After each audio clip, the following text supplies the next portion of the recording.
अस्सलामुअलैकुम जेंटलमैन। आज जो हम टॉपिक को डिस्कस करने वाले हैं वो है भाई इम्पोर्टेंस ऑफ पॉलिटिकल साइंस। जो पॉलिटिक्स साइंस है ना उसकी इम्पोर्टेंस उसको हम डिस्कस करेंगे कि वो पॉलिटिक्स साइंस क्या होती है और उसकी इम्पोर्टेंस क्या है, किसके दरमियान में, एक स्टेट के दरमियान में।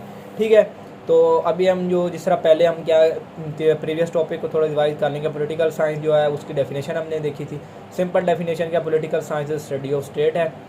ठीक है, उसके बाद हम नेक्स्ट में हमने किया था कि पॉलिटिकल साइंस की जो है ना उसकी हमने पॉलिटिकल साइंस की जो क्या की थी, नेचर को डिस्कस किया था। और उसके बाद उसकी जो है ना स्कोप को हमने डिस्कस किया था कि नेचर क्या है और उसकी स्कोप क्या है। तो नेचर ये था कि सोशल साइंसेज है, और स्कोप क्या है कि वो पॉलिटिकल सिस्टम को, स्टेट को, उसको डील करती है। और उसके बाद ये है कि उसके बारे में जो भी टॉपिक्स होंगे और रिलेटेड, जैसे कि बिहेवियर हो गया, पॉलिटिकल बिहेवियर हो गया, तो उसकी जो पावर डिस्ट्रीब्यूशन है गवर्नमेंट, और उसको पावर डिस्ट्रीब्यूशन को टू द कॉमन मैन तक क्या है। तो अभी हम डिस्कस करते हैं इसके इंपॉर्टेंस ऑफ पॉलिटिकल साइंस क्या। Political science occupies the student as follows with the understanding of the political institution and laws that governs all the business functions. It also gives the understanding of organizational dynamics and human relationships. तो इसकी importance क्या है, अब हम उसको discuss करते हैं।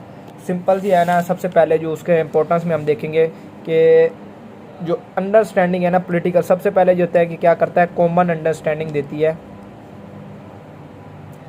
Common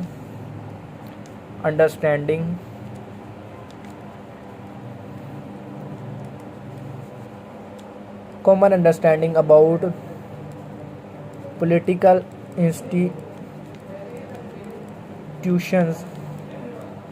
ठीक है, अब जो है ना कॉमन अंडरस्टैंडिंग पॉलिटिकल इंस्टीट्यूशन क्या है। पॉलिटिकल इंस्टीट्यूशन जो होती है ना, पॉलिटिक्स को जो रन करने के लिए जो इंस्टीट्यूशन हम हायर करते हैं तो उनको कहते हैं पॉलिटिकल इंस्टीट्यूशंस। उसके बाद जो कॉमन अंडरस्टैंडिंग होती है कि पहली इंपॉर्टेंस क्या है कि हमें ये क्या देती है, common understanding of political institution. जो इंस्टीट्यूट को पॉलिटिक्स के हैं उनको रन करने के लिए, मतलब इंस्टीट्यूशन क्या है, अभी जैसे कि नादरा है वो एक गवर्नमेंट इंस्टीट्यूशन है, वो पॉलिटिकल इंस्टीट्यूशन है। सिमिलरली उसके बाद गवर्नमेंट के जितने भी इदारे हैं, डीसी ऑफिस हो गया, एसी ऑफिस हो गया, उनको रन करने के लिए ये हमारे के अदालतें आ गई। उसके बाद ये पीएसओ हो गया, ये जितने भी इंस्टीट्यूशन उनको रन करने के लिए जो अंडरस्टैंडिंग हमें देती है कि पॉलिटिक्स के दरमियान ये कैसे रन करते हैं। ठीक है, and laws that govern all the business function.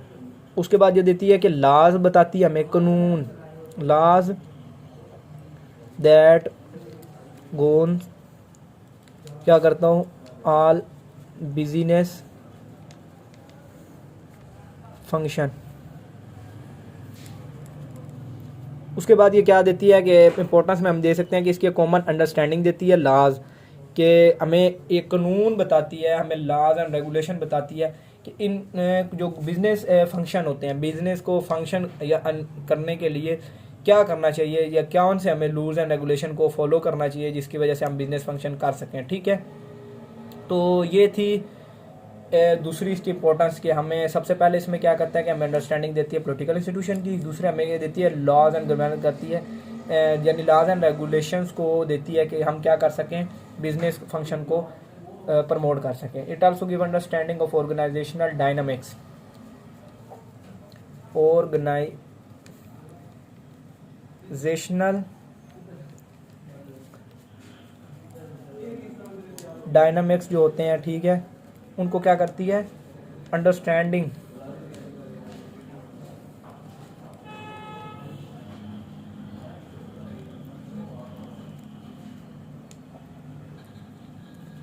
And human